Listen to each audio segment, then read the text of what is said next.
Josan, good morning. So this is a video lecture for GFVM 1036, Happiness East and West, Section 2, for the Monday 11 November lecture, which is currently canceled due to the current situation in Hong Kong. Okay, so I'm going to put this video on the internet and recommend students give it a watch. I'm going to also fill in the notes that you can access from Moodle. And I think my procedure here is going to be I'll fill them out and comment as I go, and hopefully that will help to make up for some of the lost class time. Tomorrow we have the tutorial scheduled, and until further notice, I suppose it's still scheduled. I'm very bad at predicting the future. My working expectation is we have the tutorial tomorrow, so I may do some catch-up lecturing then if I think there's any need, or we may do the regularly scheduled reflection. So we are continuing our look at ancient Confucian perspectives on morality and happiness. We are now looking at the Great Learning and Mencius. Now, I'm not an expert in this text, the Great Learning. I presume you know it's an ancient and essential text of the Confucian tradition. I cannot tell you for sure what are its origins. I am not entirely sure if anyone can. If anyone can, it's a better scholar than I am of these matters. One tradition traces the text to Confucius' grandson. I can't confirm or deny that. I presume that the text does represent ancient Confucian sources, and it probably goes back to fairly close to Confucius himself. If not the grandson, perhaps one of his followers or one of their followers. The text has a lot of similar themes. Some themes may be stated more clearly or developed in ways that we do not see in the Analects. The text tells us that virtue begins at home. It begins in the family, and it moves from there throughout society. And it begins not just with the home, but in the individual. Self-cultivation is the root of social change, as we observed from the Analects. Now, the Confucian dream seems to have been to find a ruler who will apply these teachings. An emperor would have the most influence. And so Mencius and Confucius were both looking for a ruler who would apply these teachings and thereby help to reform first themselves, second their family and their government, and ultimately all of society, bringing about the happiness, which is the final goal of this whole enterprise of moral reform. Now, they never found one, but I don't think that means that they were failures. I don't think they thought that they were failures. They, no doubt, had some disappointment at failing in that particular goal. But the idea does not seem to have been that it's all or nothing. You find the virtuous emperor, or find an emperor who is willing to become virtuous, or nothing whatsoever, because everyone has some influence. If just one person follows these teachings, that person can make the world a better place. In a small way, the dream may be to find a virtuous emperor, but each of us has some ability to cultivate virtue in our own lives and to make the world a better place. I know you have some influence because you are not a baby and you are not a weird hermit living in the mountains with no human contact at all. As long as you're not one of these people, you do have influence. And you can make the world a better place within your own area of influence. Friends, family, co-workers. All of us have some ability to practice these virtues in our own lives and to reform ourselves and to have an influence on society, at least within our own spheres of influence. So this is one progression from the individual to the family, or the immediate sphere of influence, from the individual to the immediate sphere of influence, family, close friends, and so on, and from there outward towards as much of society as is possible.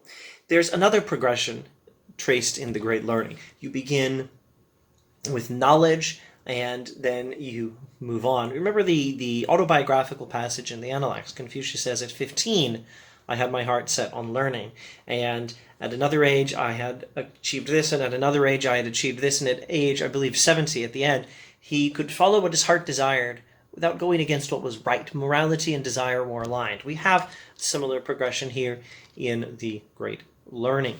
We begin with knowledge. We move from knowledge to the reform of the heart, from the reform of the heart to the reform of the life, from the reform of the life that is the life of the individual to the reform of the family, from the family to the reform of the entire nation. Now, this book is a work of political philosophy. I'm, as I say this, filling in some of the gaps in the notes available for Moodle. This is a book of political philosophy. This is explicitly said to be the path followed by virtuous rulers in the past and a model for virtuous rulers in the future. But it's not only a work of political philosophy. The idea is that we can bring about good within our own spheres of influence, and this also applies to any individual. It's political philosophy, but it's not only political philosophy. Or we might say it's political philosophy, but it's a social and political philosophy for everyone and not just for the ruler or the advisor to a ruler. All must consider, I believe the phrase here is the cultivation of the self. All must consider the cultivation of the self, the root of everything. So let's see if we could put together some of these details. You begin with knowledge. You begin with a pursuit of knowledge of what is right. Then you reform your heart. From knowledge to the heart. From the heart to, you now move to the life of the individual. And from the reform of the life of the individual, you move outward to the individual's sphere of influence, and from there outward to all society. The progression goes this way, and we have these chains of cause and effect, from reform of knowledge to reform of heart to reform of life, from reform of life to reform of family life, of immediate communal life, and then to reform of society at large. We have these progressions in the text, and you can trace them and you can piece them together and cross-reference them to the Analects, and I think it's a lot of fun. I checked the reading itself. It's the cultivation of the person, not the cultivation of the self. Yeah, those are the English words. I think it means the same thing. The cultivation of the person is the root of everything else. And again, I'm sure I've said this in class a few times. What we're dealing with here is the Legg translation, because it's the public domain translation I can distribute legally with never having to worry about copyright laws. It's also the public domain text that all of us can access, and you are more than welcome to study the text in the original language, since most or all of you have that resource. Where was I? The cultivation of the person. All right, another thing is crucial to understand in terms of cause and effect, or root and branch, or root and fruit. Let's look at this analogy of root and fruit. So if you have a tree, a fruit tree, and you pick the fruit from the tree, and this is all you do, you may have a little fruit now, but you won't have much long term, and eventually you'll lose the tree, you'll lose the fruit, you'll lose everything. If you care for the tree properly, from the roots up, water the tree, fertilize the tree, tend the tree properly, from root to trunk to branch, then you can have the fruit you want. You can have the fruit, but you also have the tree that supports the fruit, and things will be much better, especially in the long term. So the root, in one passage in the Great Learning, the root of a properly ordered society and the root of a successful life is virtue. It's not money. Money is the result. Virtue is the root. Wealth is the result. So again, here, as in the description of these chains of cause and effect, reform of knowledge, reform of heart, reform of life, and so on, we have this description of virtue and wealth. Do not pursue wealth, pursue virtue. Wealth is the end result of a virtuous life, not the beginning. Don't pursue virtue. Don't pursue wealth without regard to virtue. Don't pursue wealth first. Start with virtue. And as Jesus says in the Sermon on the Mount, all these things shall be added unto you. I'm borrowing Jesus' language here. I'm not necessarily connecting this to his theology, though there may be interesting correspondences. It's a subject for another time. Virtue is the root. Virtue is the root. Wealth is the result. If a ruler makes the root, virtue, his secondary goal, and wealth, the result, or the fruit, his primary goal, he will only wrangle his people and teach them. Here's a word for you: rapine. This is a word for it's a word for robbery. It's a word for violent theft. One of the disadvantages of using the public domain translation is you may occasionally encounter old school English vocabulary words. That's one of them. rapine. E is a word for violent robbery. You will teach the people these sorts of things if you are a ruler and you pursue money rather than virtue. But if you pursue virtue, you will have a happy people, and you will have a people that loves their ruler, and you will have a successful kingdom, and you will be able to achieve the wealth you desire. I don't believe that this is, again, exclusively meant for rulers. I think this is personal advice, although the emphasis, at least in this particular passage, does appear to be on rulers. But I think it's intended for everyone. And in the Great Learning, we have this teaching from the Analects again, that a ruler should rule primarily by virtue rather than by laws and punishments. Now, you may want to, if you have any curiosity here, find the right passage and go back and consult the original language. I believe I've showed you in class the interlinear translation on the internet with the public domain English translation and the original Chinese characters. I can at least use it to track vocabulary words, and you may have much more ability to read it. And you may want to look up the vocabulary word here if you have any doubt. I find that when I reference this theme in the Analects, that a ruler should rule primarily by virtue rather than by laws and punishments, I get resistance from students. In their reflections, inevitably 1 or 2 or 3 students will write, I disagree with this thing in the Analects because I think a government must have punishment available for example, violent murderers. And invariably, I write in the margins, I don't think Confucius is against all forms of law and punishment. He says it's not the primary strategy for governance. And if you go to the full text of the Analects in the Leg translation and you do a Control F on your computer and look for the word punishment, you will find it. You will find one or more passages in the Analects that suggests or even presupposes that punishments are actually happening. I don't think the Analects or the Great Learning is telling us there should be no punishment, no law by the government. On the continuum between lots of laws, lots of punishments, very heavy punishments, and no laws, no punishments, Confucianism is urging us to go that way a little bit. I don't know that I can say myself how far, but it's pushing us that way, and I don't think it's pushing us all the way. Probably Taoism is more likely to go further than Confucianism, and I have my doubts whether even most forms of Taoism would even go all the way to 0 punishment, 0 laws. But we're pushing things that way. Let's see if I can state this in a hopefully clearer, hopefully more helpful way. The idea is that a government should rule primarily by virtue rather than by heavy laws and heavy punishments. We'll see this taken up in the Mencius in the very near future. But just think through what we're being told here. We're told that a successful government will not operate primarily by laws and punishments, but by virtuous ritual, by Li, and by benevolence, Ren, Yan, by benevolence, humanity, kindness. A government will operate with the Confucian advice in mind that says, hold faithfulness and sincerity as first principles. And when you have faults, not be afraid to abandon them. Speak the truth, keep your promises. When Confucius says that a lack of trust is what really undermines society, when the people cannot trust their ruler, that's a big problem. That's a bigger problem than having no military. That's a bigger problem than having no food.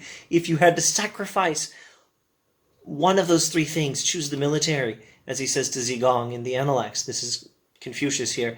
And if you had to sacrifice 2 of them, sacrifice food before you sacrifice trust. The most basic thing you need for society to work is for the people to be able to trust the government. And that doesn't mean you people should trust the government. No, this is advice to the government saying you should be trustworthy by being virtuous, keeping your promises, not being hesitant to abandon your faults by emphasizing ritual and benevolence, Li and Ren, Yan, primarily rather than heavy laws and heavy punishments. This is, as I understand it, the Confucian teaching in the Analects, the Mencius, and the Great Learning. And back to the notes and the pointers on the great learning, which we need to finish up so I can talk about Mencius. The golden rule is affirmed. Now, this is, again, primarily the negative golden rule. And in one striking passage, we have what I believe I've already discussed, maybe last week. I think it was last week. We have the negative form of the golden rule with attention to a non-symmetrical structure of society. So again, if I am under the authority of the head of the religion philosophy department here at HKBU, and if I am in authority over my kids, I should treat the kids the way I want the boss to treat me by, for example, giving them reasonable workloads and being responsive to their rational concerns, or if they request help or extra time and they're making rational, respectful requests, I should take those things very seriously, just like I want the boss to do for me.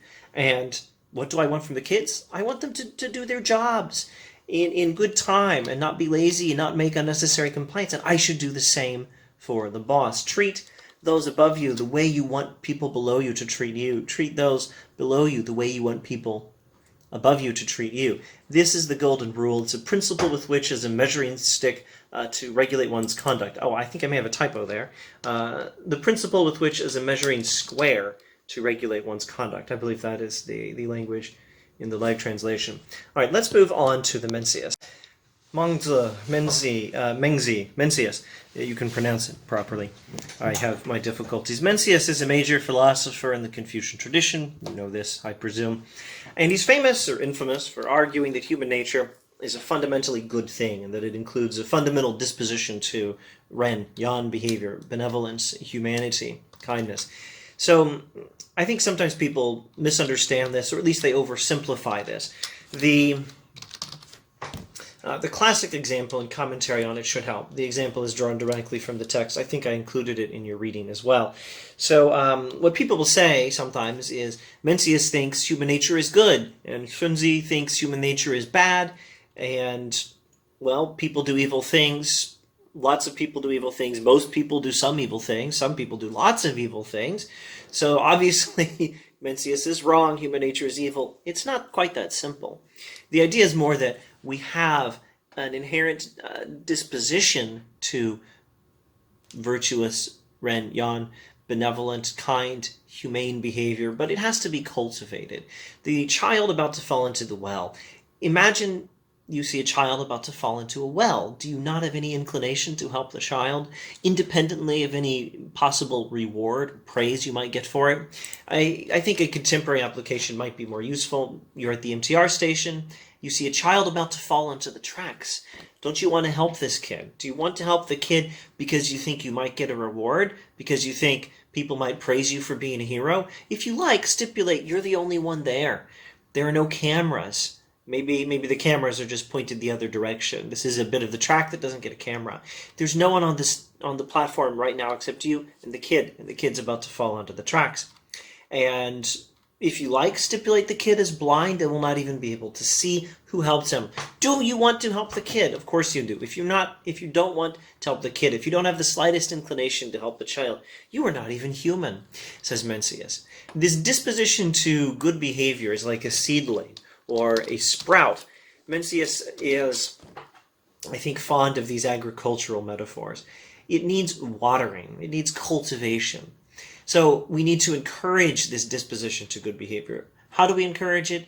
I think drawing from Confucianism at large, virtuous ritual, Li, is an obvious answer. And I think just looking at the logic of the sort of things Mencius does when he advises kings to act virtuously according to benevolent, kind, humane behavior, the individual must choose to act on this disposition. That's another likely answer.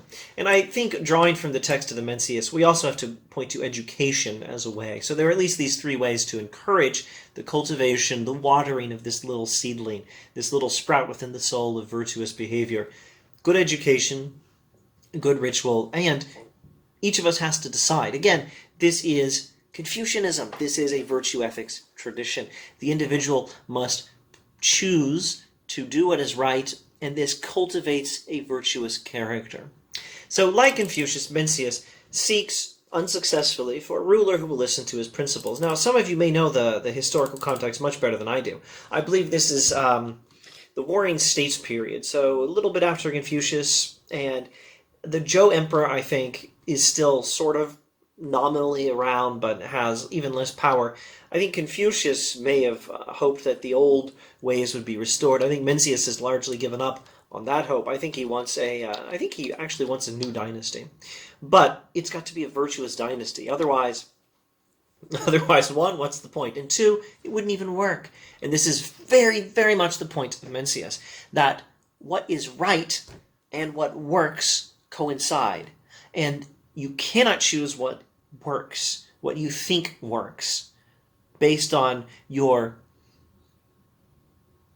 first glance understanding of how things are, and ignore what is right. You have to do it the other way around. If you have a proper understanding of what works, if you are informed, if you begin with that knowledge that is at the root of this whole chain of cause and effect that you can piece together from all these different texts, begin with knowledge, have a straightened out heart, a rectified heart, then a straightened out life, then a straightened out network of immediate influences and relations, straighten out family, and so on, then straighten out society eventually. If you begin with the right knowledge, if you begin with knowledge of what works and why it works and how it's connected to virtue, by all means, seek what works. But always pursue virtue, because virtue is what works.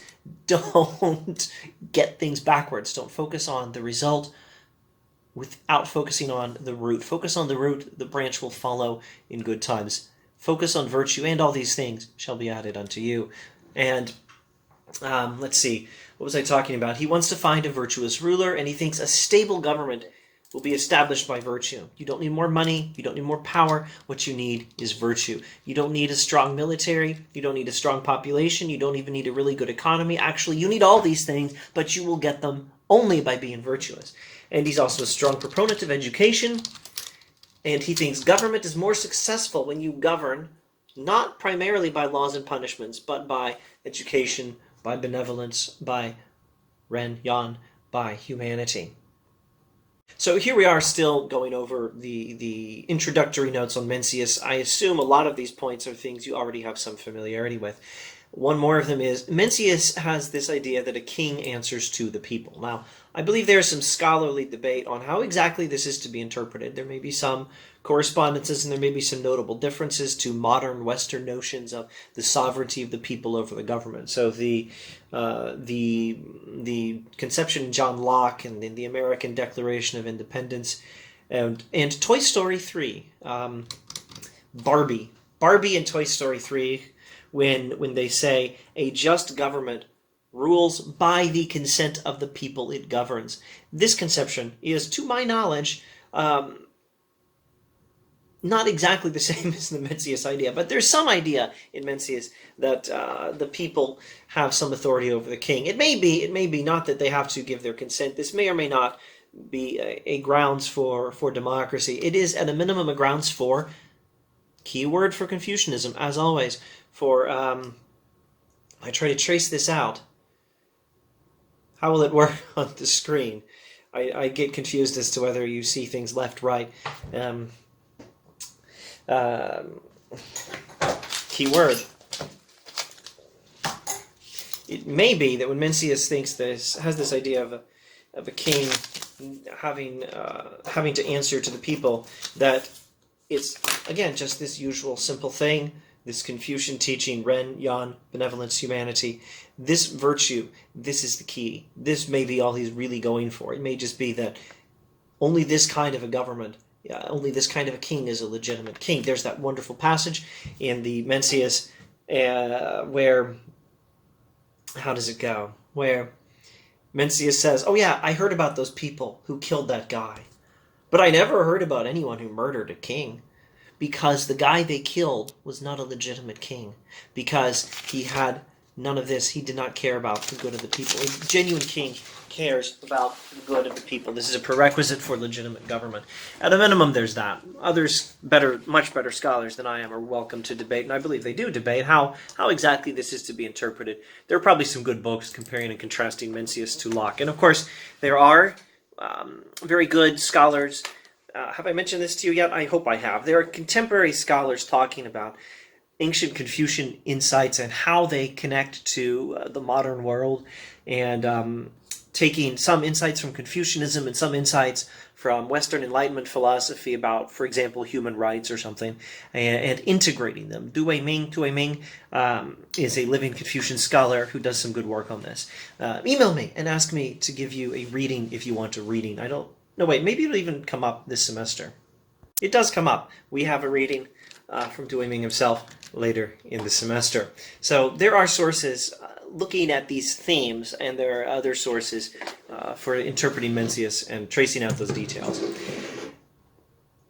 Let's talk about the text. The anecdotes in the text, I think, are magnificent.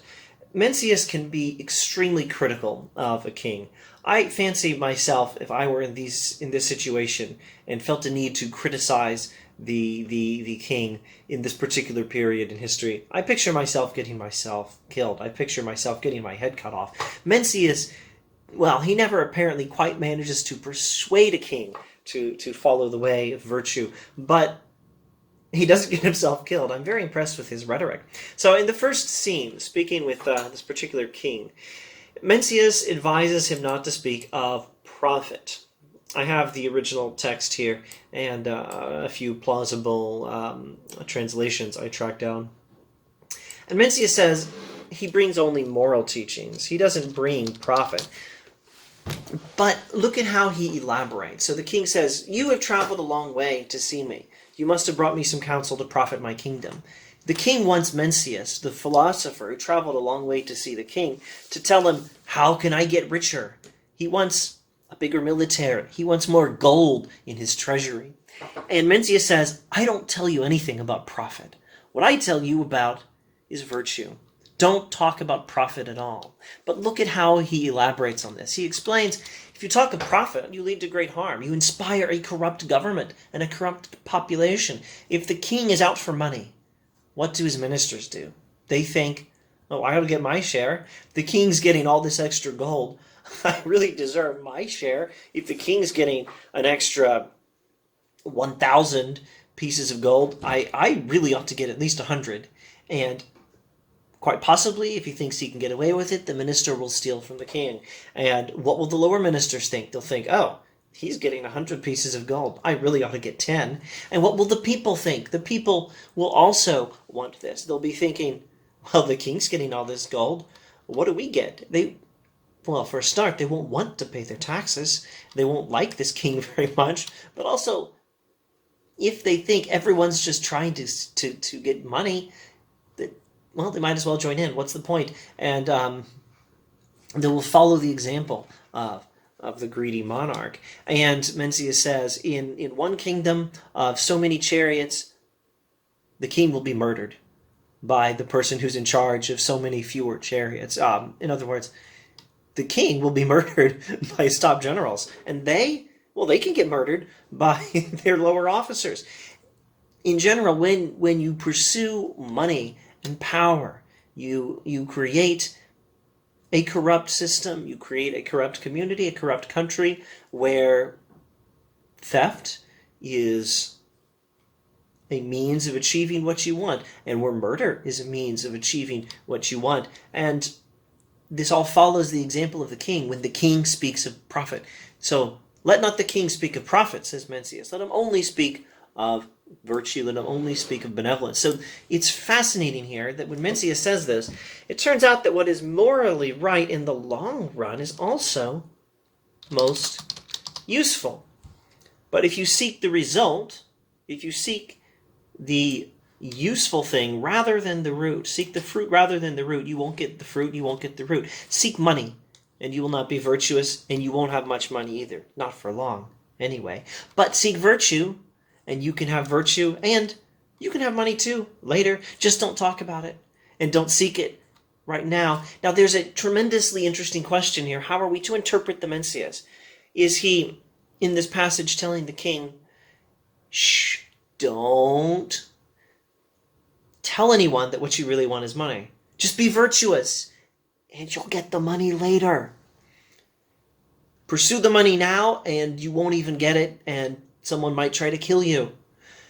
Pursue virtue only. Only benevolence, only ren, only righteousness, only virtue. This is what you should talk about. This is what you will pursue. But you'll get the money. You'll get the money later. Shh, just don't talk about it. Is that what he's saying? Or is he telling the king, if you try to pursue money, you will not succeed. Your people will hate you. Your officers will steal from you if they can. Someone might try to kill you. You'll have a terrible country. Don't do it. Instead, this is what you should do. Focus on virtue. And is he hoping that the king will not notice that he's actually taught him that there is money, and he's hoping the king will be stupid enough to not notice that there is money after you focus on the root? I find myself asking these questions about Mencius. I enjoy the questions. How are we to interpret his intentions here? Is he telling the king to secretly be a greedy jerk? Keep being a greedy jerk if you want. You want money, that's fine. Just don't let anyone know you want money. Practice virtue instead. You'll get your money later. Or is he telling the king, only virtue, no thinking of money, no speaking of money, no thinking of money, don't even want money. No money in your head at all. Only this in your head, and then everything will be great. And he's hoping the king will not notice that the everything will be great means eventually you get the money because you'll have a successful kingdom. Which of these is it? My working understanding is it could be that it's more the situation where he just wants the king to have a proper knowledge. It's the same progression we keep seeing from the biographical passage in the Analects and from the Great Learning. Begin with knowledge.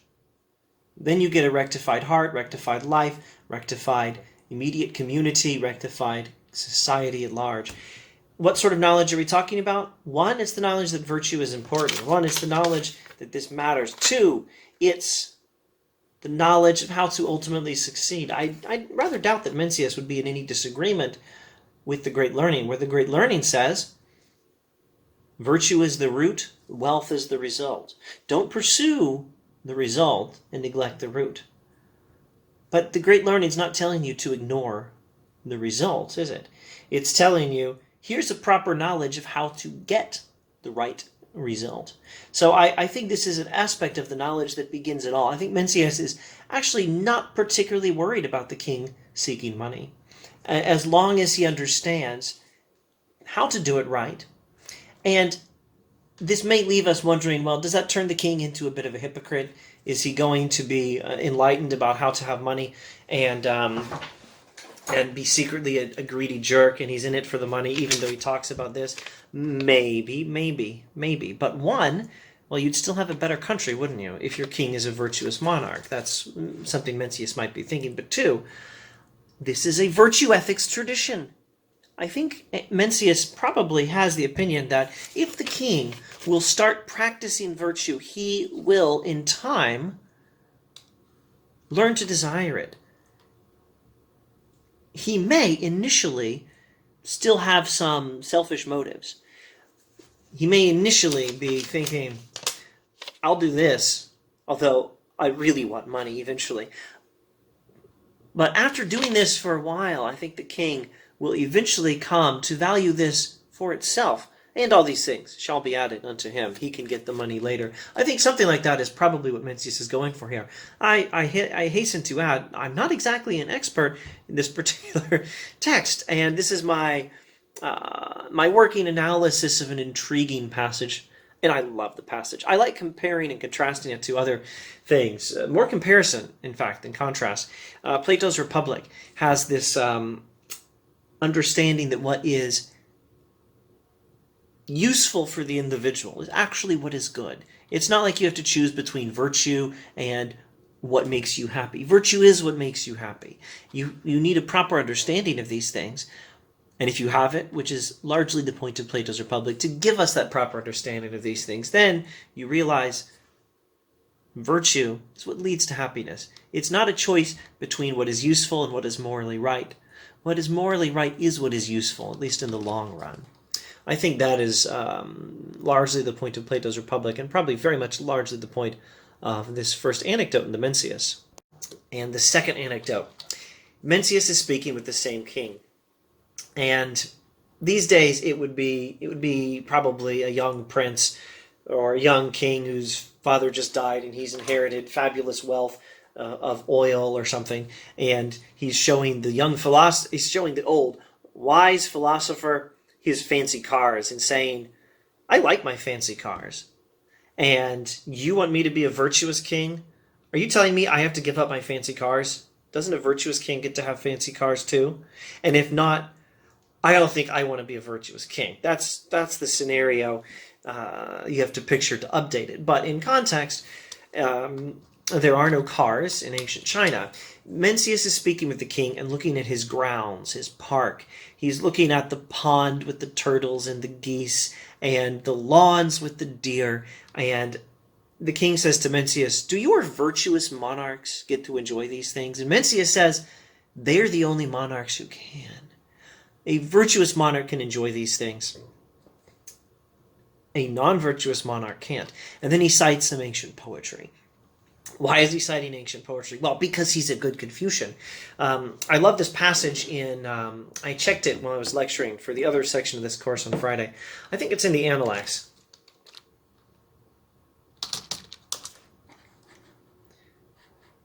I believe it is in later sections of the Analects. Oh, it's not in our reading. I won't find it there.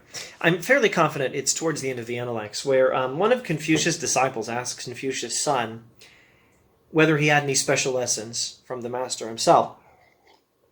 And the son says, no. There was this one time when I was walking past and he said, hey, have you studied Li ritual? Have you been studying the rituals? Have you been learning the rituals? And he says, no. Confucius says, well, you'll never amount to anything if you don't study ritual. This is my paraphrase, and it's probably not exactly right. It's not, you'll never amount to anything. It's something more specific. Maybe I'll find the text after all. All right, if you don't study ritual, the rules of propriety, consulting the convenient public domain translation on the internet, if you don't study this, your character cannot be established, says Confucius to his son. And his son then retired and learned the rules of propriety. And on another occasion, all this I think was the first one, I'm not going in chronological order here, Confucius says, have you learned the odes? And his son says, not yet. Confucius says, if you do not learn the odes, you will not be fit to have conversations with. So his son retired and studied the odes. So I love the comparison to a contemporary father telling his kid, if you don't do your homework, you'll never amount to anything. It's similar to that. But what was I talking about? I was explaining, why is Mencius quoting poetry? Well, one reason is he's a good Confucian, because Confucius looks back to ancient books of poetry for sources of wisdom. You can see this in many passages in the Analects. But also to make a point that's conveniently made there, because this is a source with some poetic expression of key moments in history that teach us something about politics and about the meaning of life. And what do these moments teach us? Well, in the passage referring to the good king, we have a beautiful poetic description of the does so sleek and fat and the glistening geese and so on, and how happy the people were when they built the grounds for the king, and how he was sharing with them his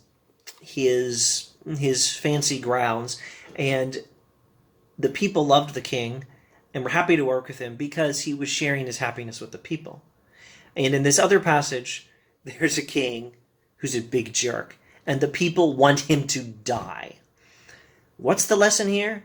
The lesson here is, if you are a virtuous monarch, if you practice Ren Yan, benevolence, humanity, kindness, if you practice this, the people will love you, and you will be able to enjoy these things because you're sharing your happiness with the people. And the alternative is you're a miserable loner, because if you're a bad monarch and you're not sharing any of your happiness with the people and you don't care about them, you don't have any friends. And also, they want to kill you. This is a magnificent correspondence to the misery of the tyrant as described in Plato's Republic, Book 9, where the tyrant is depicted as the most miserable person of all. For one reason, because he doesn't have any real friends. and everyone wants to kill him. He can't trust anyone. This is very similar to Plato. The virtuous monarch is able to enjoy the pleasures of life because he shares his happiness with the people and doesn't try to steal his happiness at the expense of the people. And this means that the people love him, and the alternative is they want to kill him, and that he has no one who cares about him. It's a beautiful description drawn from ancient poetry by Mencius to persuade this king that the same things we keep finding are correct. What the king wants is happiness. In fact, all the kings in this day, I think, want the same thing. They all want happiness for themselves, and they think that the way to get happiness is to have money and power and fame. Ideally, each of them thinks, I should be emperor. I should be emperor, because then I'll have money, power, and fame as much as possible, and then I will be happy. And Mencius is telling them, you want to be emperor because you think you can get happiness that way, and you think you can be emperor by pursuing money, power, and fame, and maybe winning some wars against the kingdoms on the other side of your borders, and so on. Well, this is stupid. This is like climbing a tree to catch a fish. If you want to be happy, first practice the virtues. And then, instead of having people hating you and want to kill you, the people will love you and you will be friends with the people. And you will achieve the happiness to be found by caring about this and by caring about the people. And also, this will give you a happy people who want to be your people, and the merchants will want to trade in your markets, and people on the roads will want to walk on your roads. Travelers will want to travel through your kingdom, and farmers will want to work on the farms in your kingdom, and people will want you to solve their problems when they have a grievance against someone else. And instead of thinking, oh, if I could just put together a strong enough military, I could march over there and conquer that other jerk kingdom, defeat that other jerk king and take over his kingdom, and maybe his people will work for me when they see how strong my military is. Instead of that, you'll have those people just begging you to come over. You won't have to wonder whether the people will welcome you. They'll be welcoming you before you even come. You will achieve empire in no time if you will just prioritize this. This is actually the way empire lies. This is the way happiness lies. I think almost directly, because if you can achieve this, you will take joy in the good of the people. But also indirectly, because the money, power, fame, and empire you want go that way. So the king has this idea. I want happiness. I will get happiness by getting money and power and fame. I will get that by having the empire. I will get the empire by having a strong economy in my kingdom and being rich and powerful and having a good military. I will get that by taxing the people or doing whatever I must to achieve that power. And Mencius is telling him, oh, you want happiness, you want empire, you want money, power, and fame, by all means, go for it. But the way to get it is not by doing any of these things, not by taxing the people heavily and making a lot of wars on your neighbors. It's by practicing this, caring about the good of the people. And I think Mencius thinks there'll be some happiness along the way when, for example, you are friends with the people instead of having them hate you. But also, this is the right way to get to the final result of money, power, fame, and empire. This is his political philosophy. Okay, so there's some more specific advice in a few passages in the text. At least one of these passages was in your reading.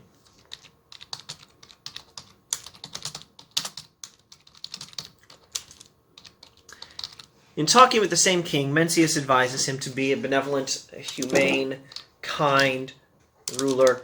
Ren Yan, this one. And he goes into some detail on how to do that. 1, promote education. 2, lay very few burdens on the people with respect to laws, punishments, and wars.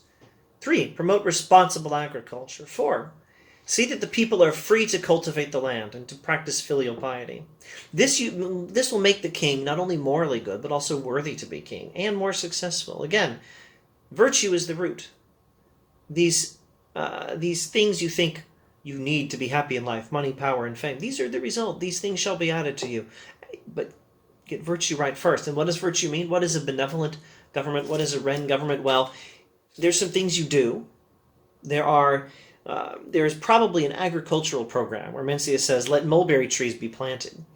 Now, I don't know enough about the cultural, the agricultural context. I don't know if there was something that monarchs were doing in that day that made it hard for people to plant mulberry trees, and that this is actually not a positive thing so much as a not doing anything. It might be that maybe what Mencius means is stop doing this stupid thing that makes it hard for people to plant their own dang mulberry trees. I think probably my working understanding of it is that there is an agricultural program here, that the government is meant to encourage the planting of mulberry trees, maybe pay for it, maybe send out people to do it themselves.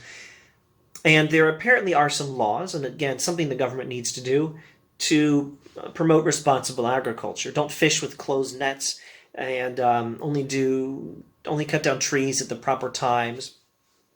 Responsible agriculture so that there's plenty of fish and plenty of turtles and plenty of trees for next year. Don't overforest, overfish. These seem to be regulations the government should be doing, things the government should be doing. But there's a lot the government should not be doing. Practicing Ren Yan benevolence seems to have a heavy emphasis on Wu Wei. Pardon me if I don't know the Guangdonghua pronunciation for this. The inaction thing. Let's go back to that spectrum. Lots of laws, lots of heavy punishments, very active government, very inactive government, minimal laws, minimal punishments. Taoism is pushing us this way pretty far. There's a tradition in ancient Chinese philosophy, legalism, that's pushing us that way, I believe. And Confucianism is somewhere in the middle, but it usually seems to push us this way. I think Shunzi is further that way than Mencius. And I think Mencius actually is probably drawing from some Taoist sources, I suspect. If we were to chart out a good map of the history of Chinese philosophy, we could draw a line from Lao Tzu to Mencius and a line from Confucius to Mencius, whereas Shunzi is over here with less Taoism. Anyway, I think of Mencius as being on the Taoist side of Confucian philosophy, though I think it's a continuum. I mean, it's the continuum from thoroughly inactive government to very active government, and it's also traditions that are themselves continuums. The legalist tradition is probably something like this, and the Confucian tradition is probably something like this, and I think of Mencius as being on this side of it. And then the Taoist tradition is probably something like this. And anyway, there's a heavy emphasis on what the government should not do. Before I elaborate on that a bit, let me also emphasize one more thing the government should do: education. I'm not real clear on the details Mencius has in mind. Maybe I just don't know the culture or the history, the context, really, that's a factor here. But there seems to be some sort of government educational program Mencius has in mind. Let there be education and let them cultivate the filial piety and so on in schools. This is what Mencius wants. This is part of having a proper government that does this. But the inaction is heavily emphasized. Minimal laws, minimal punishments, minimal taxes, and a huge chunk, I think, even of the agricultural program means stop doing things that you think will achieve the goals you want. Mencius is dealing with kings who think they need to do certain things to achieve money, power, fame, empire, and happiness. Like levy some taxes, conscript some peasants, have them send their men off to war so that we can go and conquer our neighbors, because that king over there, he's a big jerk, and I'm sure his people hate him, and I deserve that territory. And Mencius is telling him, no, stop the taxes. Then the people will have more food to eat. Stop calling the men away from the farm work, and then the farms can be harvested at the proper time, and then there will be enough food. And then people will be happy, and they will love you, and you will have a country where your power is solidified because the people love you and because you'll have a stronger economy. Mencius wants the economy to prosper and for people to be happy, largely by having the government just leave them alone.